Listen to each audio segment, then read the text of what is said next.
माधव आगे आ जाओ ना।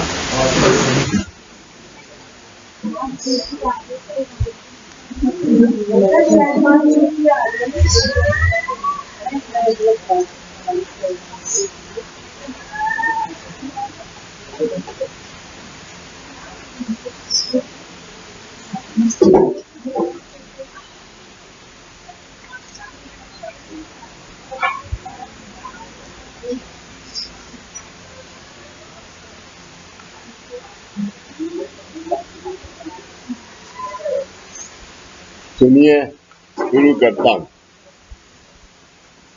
ओम श्री साईं नाथाय नमः। ओम प्रकाश जी, बड़ी जाती है तुम्हारी। क्यों? समाधान साहब बैठे हुए, उन्हें तुमने नमस्कार नहीं किया, उसकी बीवी को नमस्कार कर रहे हो।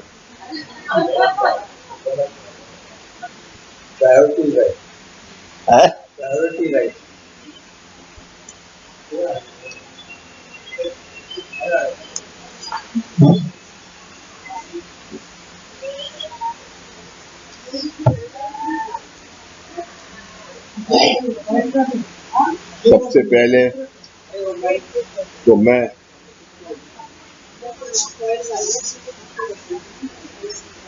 अपने सदगुरु श्री दत्तात्रेय भागवत सतारा साहब के चरणों में नमस्कार करता हूँ, और फिर अपने जगत गुरु श्री साईनाथ महाराज। अब मुझसे ये पूछिए कि मैंने पहले दादा का नाम क्यों लिया, साईं बाबा का नाम क्यों नहीं लिया? क्योंकि मैं साईं बाबा को किससे मिला, कैसे मिला? अपने गुरु के माध्यम से। कबीर का दोहा है ना, गुरु गोविंद दो करे ताके लाखों पाए। तो बैठा हुआ लागो पांच।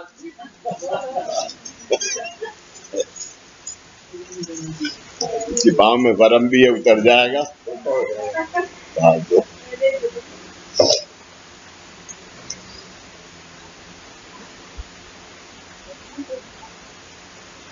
और फिर सूफी सेंट्स लोगों का, सूफियों का बहुत ऋणी हूं मैं।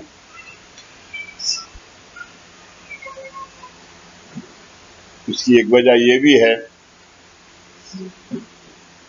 कि 1978 के अंदर मुझे हाजी हजरत ख्वाजा सलीम चिश्ती फतेहपुर सीकरी साहब ने मुझे सूफी की दीक्षा दी है,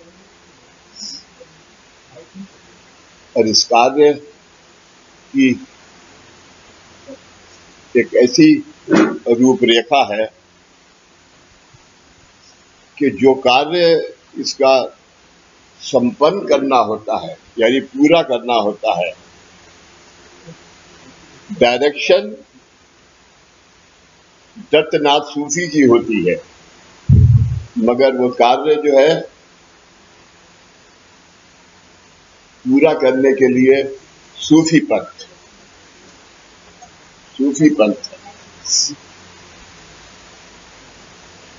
सूफियों की इतनी तपस्या है कि जिसका कि कोई आज कोई जोड़ नहीं है सूफियों की तपस्या का।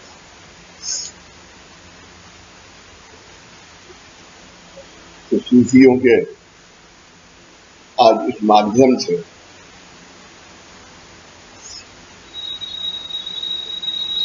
जो पहला और दादा की ये हुक्म से 78 में जब ये सेंटर कैलाश कॉलोनी में खोला, उस वक्त हुक्म ये हुआ दादा का कि आज से मैं कभी नॉर्दर्न इंडिया नहीं आऊंगा,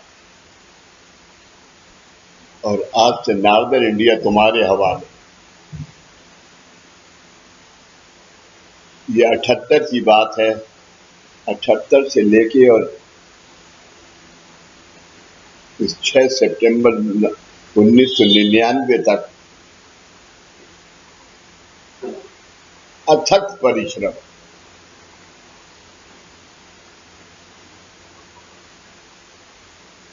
अथक ऊंच नीच, हर किस्म के सुख और दुख का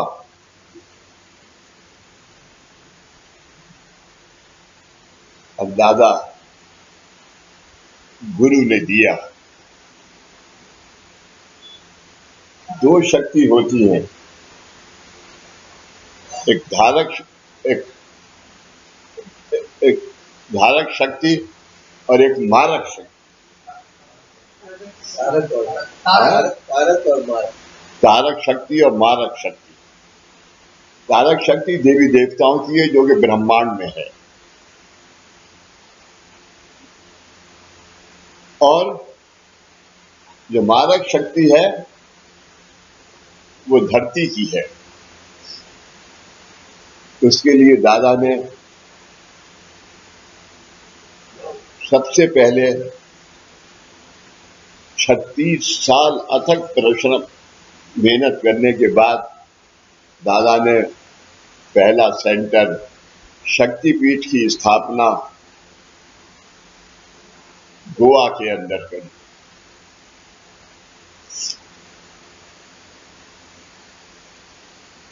उससे फिर बाबा की पादुका के अंदर शक्तिपीठ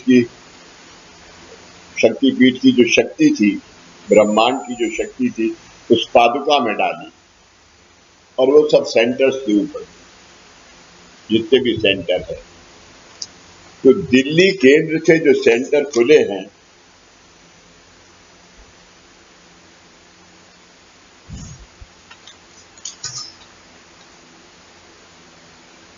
कैलकट दिल्ली के बाद A38 कैलाश कॉलोनी में, जयपुर, फिर अहमदाबाद, फिर कलकत्ता, फिर गोरखपुर, फिर भोपाल, फिर नागपुर,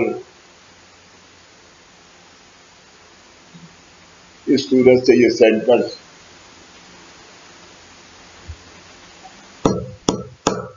साइकिल के माध्यम से खुलते चले गए, और बहुत तक दादा देह रूप में थे।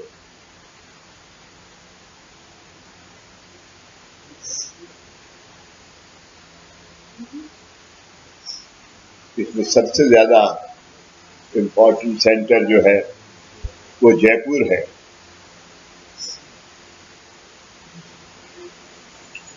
क्योंकि नागपुर का सेंटर और जयपुर का सेंटर ये दोनों एक ही है। क्योंकि जयपुर में एक जगह है देवनपोर्ट। देवनपोर्ट के पास एक नदी है। यूएसए की बात करते हैं। यूएसए की बात करते हैं। जयपुर नहीं, देवनपोर्ट के पास। देवनपोर्ट नहीं। आप नदी की बात कर रहे हैं? आप किसी नदी की बात कर रहे हैं? हाँ, शतरंजे क्या जगह है? देवगढ़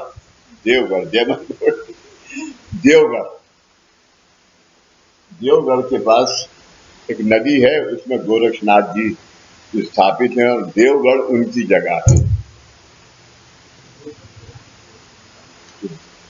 जयपुर का सेंटर इसलिए खोला, यानी आपको ताज्जुब होगा कि जिस जगह पर जयपुर के अंदर भूमि पूजन किया, वो जमीन 1 एकड़ जमीन विक्की भाई विक्रमादित्य, सबने नाम सुना होगा, उन्होंने गिफ्ट में दी है साइकिल को विदाउट एनी।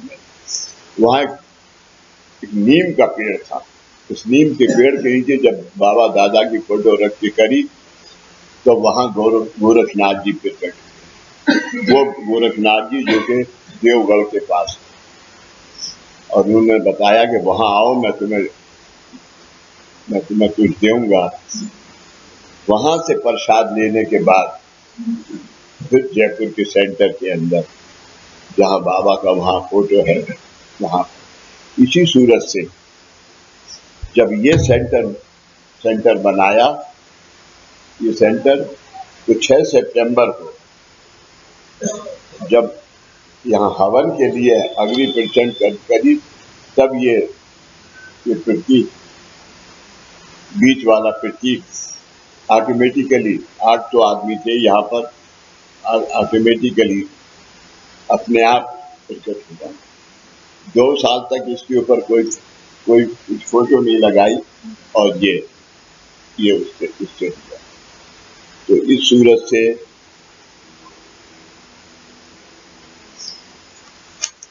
ये है। अब आपको एक दादा की एक मुलाकात है, ये उन्हीं के शब्दों में है। एक मुलाकात में बनी, दादाजी बहुत अत्यंत भावुक हुए थे। भावुक मतलब भावुक हुए थे। उनका गला भर आया था। उन्होंने सब गुरु भक्तों से कहा, आपको सब कुछ दे दिया मैंने, अपनी जिंदगी में जो कमाया वो सब आपको सौंप दिया, आप सब कुछ दे दिया, मैंने अपने पास कुछ बाकी नहीं रखा, मैंने अपने पास कुछ बाकी नहीं रखा। अब आपका एक ही कर्तव्य है, अब आपका एक ही कर्तव्य है, आपको प्राप्त हुआ आशीर्वाद आपने धारण करना है। धारण करने के लिए ओंकार साधना है, प्रार्थना है, आरती साधना है, मुलाकात साधना है। यदि किसी कारणवश आप गुरु कृपा आशीर्वाद से दूर होते हैं, किसी कारणवश जो आपको मैंने दिया है दूर होते हैं, फिर भी गुरु कृपा आशीर्वाद को कभी अंतर नहीं देगा। आप उसे यदि गुरु कृपा आशीर्वाद हमेशा आपके पीछे रहेगा, आप उससे दूर भी होते हैं। आज कितने ही लोग हैं जो कि बिछड़ गए हैं, नहीं आते, लेकिन कोई ऐसा नहीं है। आप उससे आशीर्वाद आपसे दूर नहीं होगा, आपको नहीं छोड़ेगा। कृपा आशीर्वाद का वलय सदैव आपके चारों ओर निश्चित रहेगा, सदैव आपके चारों ओर निश्चित रहेगा। गुरु कृपा आशीर्वाद से ईमान रखना, गुरु कृपा आशीर्वाद पे ईमान रखना, ये सूफियों का वर्ड है, सबसे बड़ा ये है। ईमान बिगाड़ बनाना हो तो जन्म लगते हैं, ईमान बिगाड़ना हो तो सेकंड लगता है।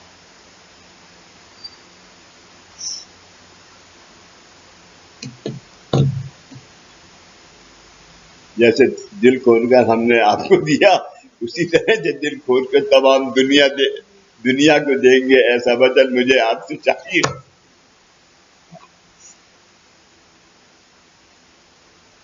बैठो बेटा, बैठो, मुंडा ले लो, कुर्सी ले लो वहां। इतना ही अब आपको करना है, लेकिन आप ये बात ध्यान में रखें, लेकिन आप ये बात ध्यान में रखिए, ईमान रखने के लिए आप ये बात ध्यान में रखिए। ये किसका है शेर है? हाजी बाबा। ईमान रखने के लिए सैकड़ों जिंदगियां कम पड़ती हैं, सैकड़ों जिंदगियां है, जन्म कम पड़ेंगे। बेईमान होने के लिए एक पल लगता है, बेईमान होने के लिए एक पल लगता है। आशीर्वाद धारण करना है और ईमान रखना, इसके बारे में बंदी दादाजी की हमसे क्या अपेक्षा है, ये कहना बहुत कठिन है, ये कहना बहुत कठिन है। तो क्या करें, ये इसमें लिखा नहीं है दादाजी ने।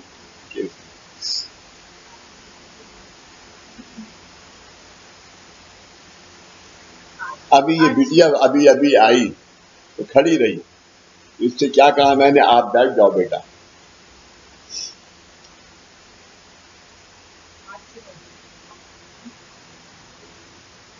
एक दूसरे को प्यार बांटना, एक दूसरे की इज्जत करना, और फिर क्यों करना। यहाँ जो आदमी इस दरवाजे में एंटर हुआ है वो मेरे पास है, तुम्हारे पास नहीं आया, वो बाबा के पास आया। सलीम बाबा क्या फरमाते हैं, मुझे आपने बुलाया ये करम नहीं तो क्या है, तेरे दर का मैं गदा हूँ, मुझे आपने बिठाया ये करम नहीं तो क्या है। परंतु इसके बारे में सब गुरु भक्तों ने विचार करना आवश्यक है। इस संबंध में अफ्रीका में स्थिति बड़े, ये लंदन की बात है। इस संबंध में अफ्रीका में स्थित एक छोटे से देश में एक घटना घटित हुई, जिसका सारांश इस प्रकार है। उस देश के बहुत संख्य लोगों ने अनगा, ये तुम्हें पता कहाँ है ये, जब हम बर्गिंघम पैलेस से लौट रहे थे तब दादाजी को क्रिश्चियन, क्रिश्चियन नहीं क्राइस्ट, लोगों ने उस समय क्रिश्चियन धर्म को स्वीकार किया था। परंतु एक समूह, एक ऐसा ग्रुप था, एक समूह के लोगों ने क्रिश्चियन धर्म नहीं स्वीकारा था। क्रिश्चियन धर्म के अनेक प्रयत्नों के बावजूद भी उस समूह ने, उन लोगों ने अपने विचार पर अटल थे। एक दिन उस समूह के एक आदमी के पैर में एक जहरीला कांटा घुस गया। वह वेदना से तिलमिला रहा था। अनेक व्यक्तियों ने वह कांटा निकालने के लिए प्रयत्न किए, लेकिन वे सब असफल रहे, उनसे नहीं निकाल सके। समूह के सारे लोग चिंताग्रस्त थे। जहर फैल रहा था। तभी उन्हें वहां से गुजर रहे क्रिश्चियन धर्मगुरु ने देखा। समूह के प्रमुख ने उनको घटना के बारे में बताया और मदद की प्रार्थना की। क्रिश्चियन धर्मगुरु तुरंत जख्मी आदमी के पास आए और उसका पैर देखा। जीसस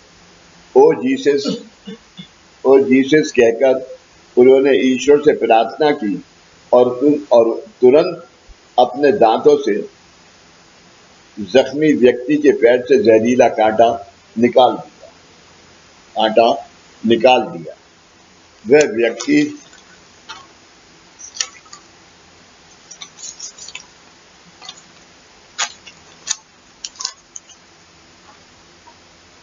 व्यक्ति वेदना मुक्त होकर कुछ ही दिनों में बिल्कुल ठीक हो गया। इस घटना के कुछ ही दिनों बाद उस समूह के सभी व्यक्तियों ने क्रिश्चियन धर्म को स्वीकार किया। इस परिवर्तन के कारण पूछने पर समूह के मुखिया ने जवाब दिया, अभी जब मैं अमेरिका में था तो शाम को सीरियल देखते थे हम, जो यहाँ आज आया है वो वहाँ कल शाम को आएगा। तो और भी गुरु बंधु होते थे, तो वो कहते थे कि बाबूजी, अगर हम कलकत्ता चले जाएं तो काली घाट के ऊपर भी यही होता है। वहां पर ये तांत्रिक लोग, क्यों भाई एक तो मिली कलकत्ता, दूसरे को बैठे, तो तांत्रिक लोग यही करते हैं। तो क्या बाबा भी तांत्रिक थे? मैंने कहा नहीं, बाबा तांत्रिक नहीं थे, वो तो अग्नि जलाते थे और जाने क्या क्या करते हैं वहां के गुरु लोग। और वो मैं गया हूं वहां, मैंने देखा है। लेकिन जो बाबा हैं, वो आदमी जो कि दुखी खस्ती है, वो खुद बाबा के पास पहुंचता है और बाबा उसकी तकलीफ को पता हो कि तब उसे बाबा दूर करते हैं। ये बाबा का कार्य है। लोग उसे जादू टोना समझते हैं, वो तुम्हारा हो। गुरु ने तुरंत जिस निरपेक्ष भावना से जख्मी व्यक्ति की मदद की, उससे हम सब प्रभावित हुए। हम ये मानते हैं कि मनुष्य के पैर नीचांग है और मुंह उत्तलांग है, यानी मुंह ऊंचा ऊपर है लेकिन पैर जमीन पे है और गंदे है। धर्म गुरु ने जख्मी व्यक्ति की मदद के लिए उत्तम आंग से नीच आंग को स्पर्श, यानी अपने मुंह से नीचे को के पैर में से कांटा निकाला। मदद के लिए उत्सांग नीचांग को स्पर्श करते समय जरा सा भी विचार नहीं किया। इसलिए हमें ये विश्वास हुआ कि ये क्रिश्चियन धर्मगुरु एक भला और महान पुरुष है, और ऐसे महान पुरुष के ईश्वर भी महान ही होंगे। इसलिए हमने उनकी शरण में जाने का निर्णय लिया। जिसके लिए श्री गुरु पर निरंतर निष्ठा आवश्यक है। श्री गुरु पर निरंतर निष्ठा आवश्यक है। आजकल इंसान यही सोचता है, अगर यहाँ पर उसे मैं कहता हूं कि ये 11 हफ्ते की पूजा है, 5 हफ्ते में तुझे क्या लगा, तो वही कहता है कि अभी तो कुछ नहीं हुआ। लेकिन ऐसा नहीं है। दादा अक्सर पूछते थे कि तेरे पास कर्मों की, नेगेटिव कर्मों की झोली कितनी भारी है, वो कितनी हल्की हुई है। योगेश माधव, मैं क्या पूछता हूँ लोगों से, तुम्हारे कंधा कितना हल्का हुआ, तुम्हारा जिस्म कितना हल्का हुआ, तो वो कहता हाँ वो तो हुआ। लेकिन उसकी समझ के बाहर है ये बात, क्योंकि जो हो रहा है वो अंदर हो रहा है, वो दिख नहीं रहा है, उनको देखने की तकलीफ है। तो कर्म कोई तुम्हारे ऊपर थोड़ी बैठा हुआ है।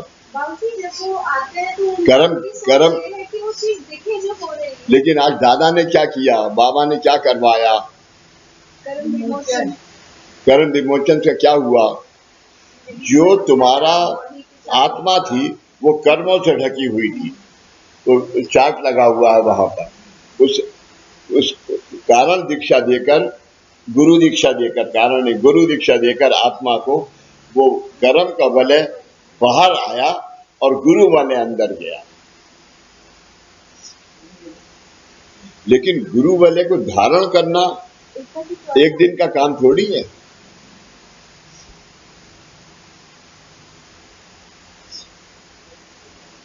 बन्नी दादा ने खुद कष्ट उठाकर सभी भक्तों की प्यार, ममता, अपनेपन से निर्विलुप सहायता की, जिस निरंतर याद करके हम गुरु भक्तों से ईमान रखकर गुरु कृपा आशीर्वाद धारण करने में सफल हो सकते हैं। आज के अंदर किसी धारणा को हम ईमान रखकर और उसको हम मांगते दूसरों की सेवा करते हैं,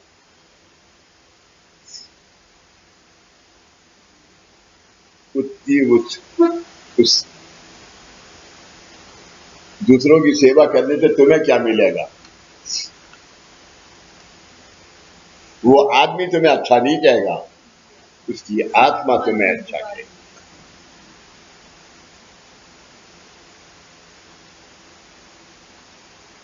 संत महाराज ने एक आरती लिखी है, आत्मस्वरूपी दत्ता प्रेमन तू माता अत्रिसुधा अवधूता।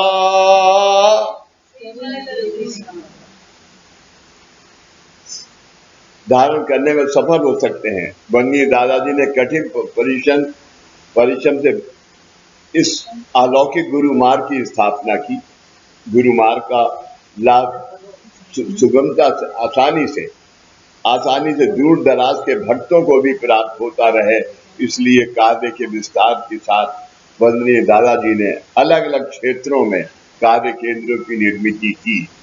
ये कार्य केंद्र, 2 कार्य केंद्र थे, बॉम्बे और पूना। 17 से शुरू हुआ, बॉम्बे और पूना दो कार्य केंद्र थे। उसके बाद गोवा हुआ तो शंकर की यहाँ, और गोवा के बाद फिर दूसरा सेंटर दिल्ली।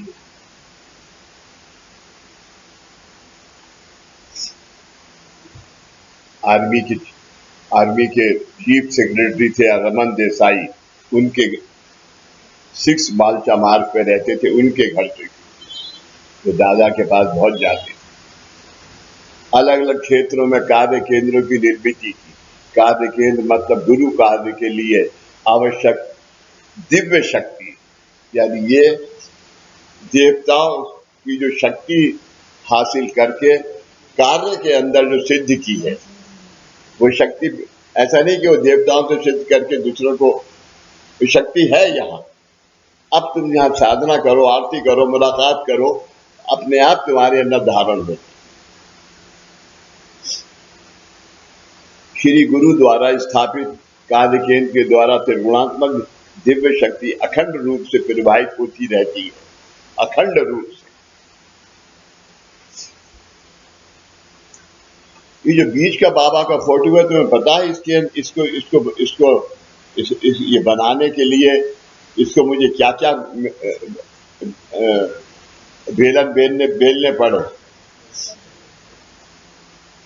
जब ये सेंटर बन गया तब कुतुबुद्दीन बाबा ने कहा कि ऐसे नहीं है, मेरे गुरु के पास जा। कौन? अजमेर शरीफ मोइनुद्दीन चिश्ती, गरीब नवाज ने कहा कि मेरी चादर ले जाओ, इसको वहां रखना। गरीब नवाज, और उन्होंने उसके बाद क्या, पंत महाराज के पास गया। पंत महाराज ने समुद्र के कुछ टिक्कियां शक्कियां दी। उसके बाद उन्होंने कहा कि अब हजरत गुलबर्गा में क्या है, ख्वाजा बंदे नमाज के यहाँ जाओ। बंदे नवाज साहब ने और कुछ दिया।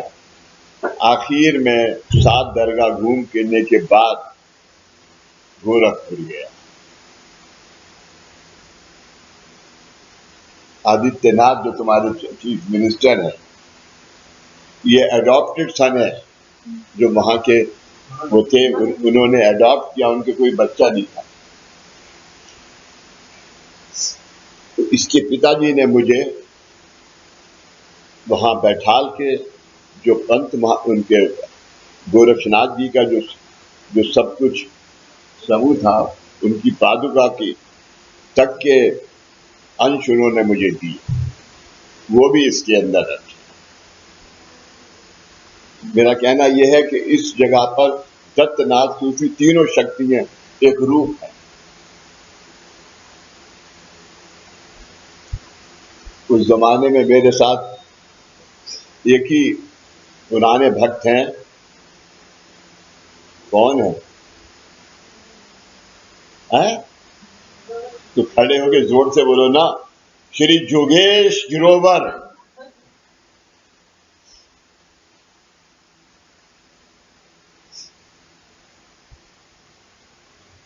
ये दिव्य शक्ति खुद में धारण करके दूसरों की ओर प्रवाहित करने के लिए हम सभी के माध्यम वंदनीय दादाजी ने सक्षम किए। आज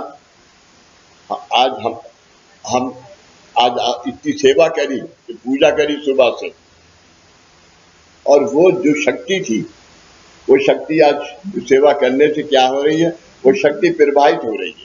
अभी तुम उस शक्ति को जितना तुम धारण कर सकते हो उतना तुम्हें धारण होगी, और वो दूसरों को तुम दोगे। यही सूफियों का काम है। हजरत निजामुद्दीन साहब क्या कहते हैं, उनके यहाँ का फकीर जो मांगता है वो क्या कहता है, लो मुझसे 2 दुनिया को, तुम्हारा भला होगा। अल्लाह मालिक जिसने दिया मुझे लोहे का पैसा, खुदा मालिक उसे दे सोने का पैसा। दूसरों को प्रभावित करने के लिए हम सभी के माध्यम वंदनीय दादाजी ने सक्षम किए हैं। यानी इस तरह के बॉडी को बना दिया है। आप आज जितनी सेवा करोगे उसकी शक्ति आपको धारण होगी, लेकिन वो आपके लिए नहीं है। आप कल फिर धारण कर सको, आपकी इतनी शक्ति है, लेकिन दूसरों को देना ये आपका काम है। जननी साधना द्वारा बन्नी दादाजी ने दी हुई सिद्ध ओमकार साधना, आरती साधना, प्रार्थना हमारे माध्यम गुरु कार्य के लिए तत्पर तैयार रखने का कर्तव्य हमें खुद करना है। गुरु कार्य का लाभ लेने वाले सभी सेवकों को एक बार वंदनीय दादाजी ने कहा था, गुरु कार्य का लाभ लेने वाले सभी सेवकों को, सेवक यानी उस जमाने में वो तो थे नहीं कि भाई तुम सेंटर, लेकिन सेवकों को क्या एक बार दादाजी ने कहा था, समस्याओं के समाधान के लिए जब भक्त पहली बार केंद्र पर आता है तब श्री गुरु द्वारा ज्यादा से ज्यादा अहिक प्राप्ति कैसे हो सकती है, इन विचारों से आता है। अहिक प्राप्ति किस प्रकार हो सकती है, इस विचार से आता है। लेकिन श्री गुरु सोचते हैं कि ये भक्त खुदा का बंदा है, लेकिन गुरु सोचते हैं ये भक्त खुदा का बंदा है। आज तक इसने जो ऐहिक एवं देहिक जीवन प्राप्त किया है वह सब इसने यहीं पर छोड़कर जाना है। आत्मा की उन्नति के लिए आवश्यक परमार्थिक तत्व, आत्मा की उन्नति के लिए आवश्यक परमार्थिक तत्व का इसके पास अभाव है, कमी है। कृपा आशीर्वाद से यह आत्मिक तत्व से देकर उसका उद्धार करना तथा वह संभालने की आदत उसे लगाना, ये मेरा कर्तव्य है। आज के दिन ये किसका कर्तव्य है? सेवक का कर्तव्य है, ये मेरा कर्तव्य है। यही इस गुरु मार्ग का कार्य है, यही इस गुरु मार्ग का कार्य है। इसलिए कार्य केंद्र पर सेवक का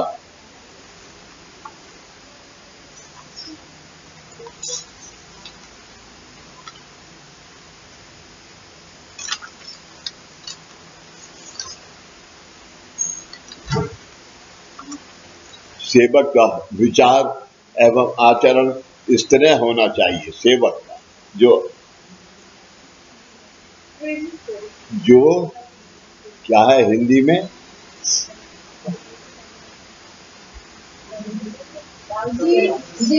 जिनके आश्रय से बाबा के लोग प्रेरित हुए। आज जैसे मैं यहाँ का, पहले मैं सेवक था, सेवक से साध हुआ और साध से सिद्ध हुआ, सब साधन। विचार एवं आचरण इस तरह होना चाहिए। आने वाला भक्त दुख लेकर परम पूज्य साईं बाबा के पास आया है, मतलब आने वाले भक्त की श्रद्धा परम पूज्य बाबा पे है। आने वाले भक्त की श्रद्धा परम पूज्य बाबा की है। बाबा ने यही कहा था जब बाबा धरती पे थे, आने वाले भक्त की श्रद्धा मुझ पे है, वो वापस न जाए, ये जिम्मेदारी तुम्हारी। जब सेवक बनाए, ये जिम्मेदारी तुम्हारी है, बाबा पर है। वे विन्मुख होकर वापस न जाए, ये मेरी सेवक की जिम्मेदारी है।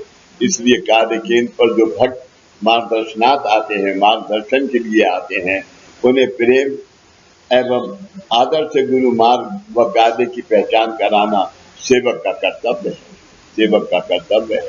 परम पूज्य विभूतियों द्वारा स्थापित ये लोक कल्याण की कार्य पद्धति, परम पूज्य विभूतियों द्वारा स्थापित ये लोक कल्याण की कार्य पद्धति भविष्य में सेवक एवं भक्तों के माध्यम से श्रद्धा व निष्ठा के साथ अखंड रूप से चलती रहे, यही परम पूज्य बाबा और वंदनीय दादाजी के चरणों में विनती।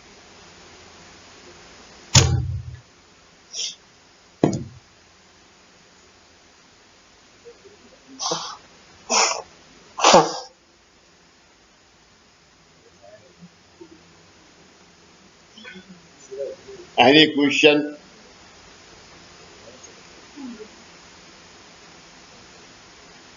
समझदार, तुम तो बहुत सवाल करते हो। ओम प्रकाश, आज तुम्हारी वजह से चुप बैठेंगे, नहीं बोलना।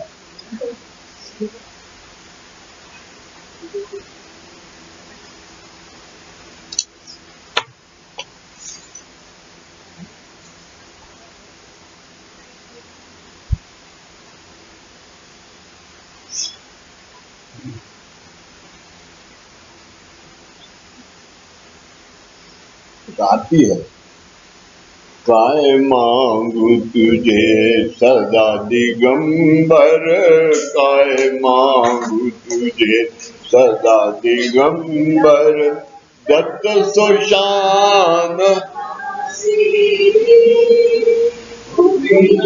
मुक्ति न मांगे, मुक्ति न लगे, मुक्ति न मांगे, मुक्ति न लगे, उड़वी समरसी,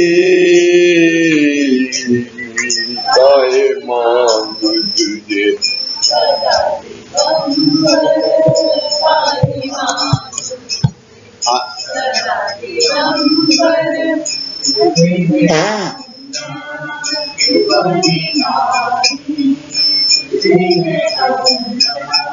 जय बद्ध नाही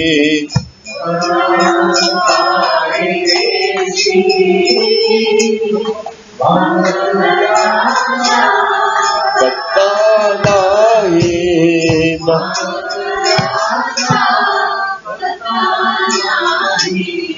तूची सर्वदेशी, काय मांगू तुझे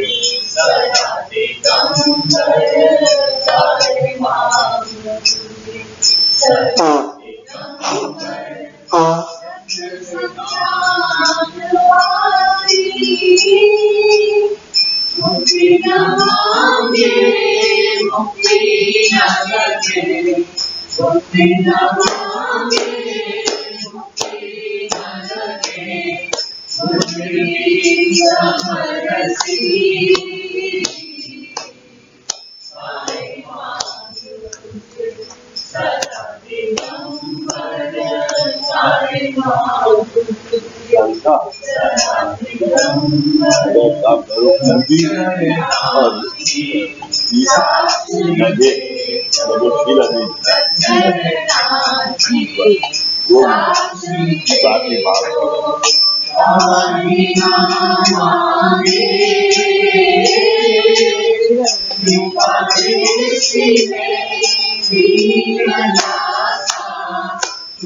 तुझे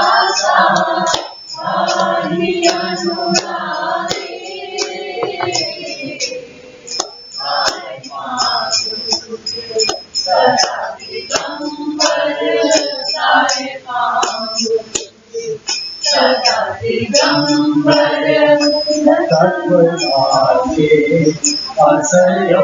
तुझे सदा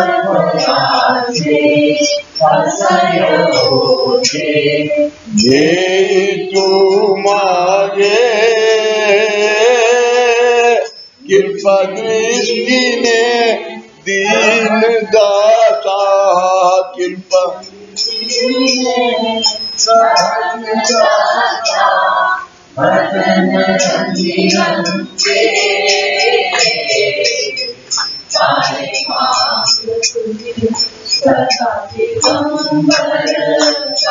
देख ले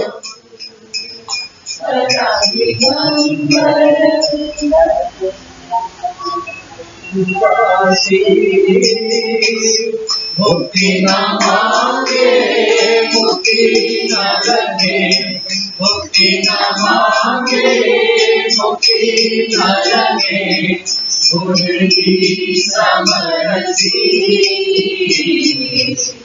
काय मांगू तुझे सदा दिगंबर, काय मांगू तुझे सदा दिगंबर। चलो मेरे साथ 11 ओंकार बोलो चिंतन अवस्था में, कंठ स्थान से सब। ओ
पांच महामंत्र करो।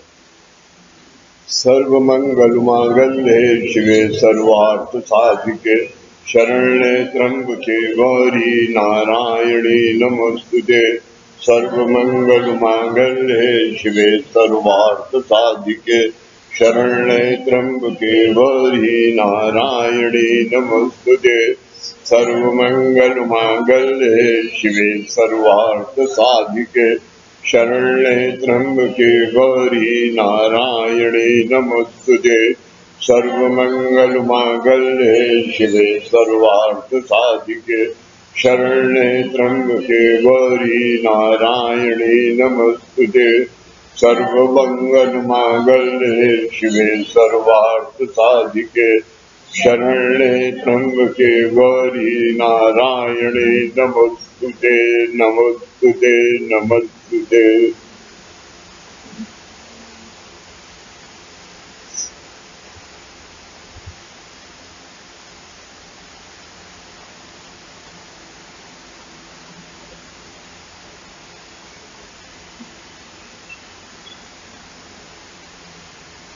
सच्चिदानंद सद्गुरु साईनाथ महाराज की जय। श्री गुरुदेव दत्त सदानंदाचार्य को सच्चिदानंद सद्गुरु श्री पंत महाराज की जय। श्री गुरुदेव दत्त श्री सद्गुरुनाथ दादा महाराज की जय। श्री गुरुदेव दत्त।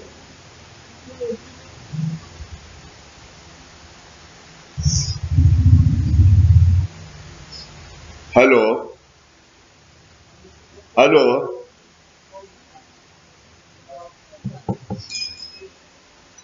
हाँ जी बाबू। ये हटा।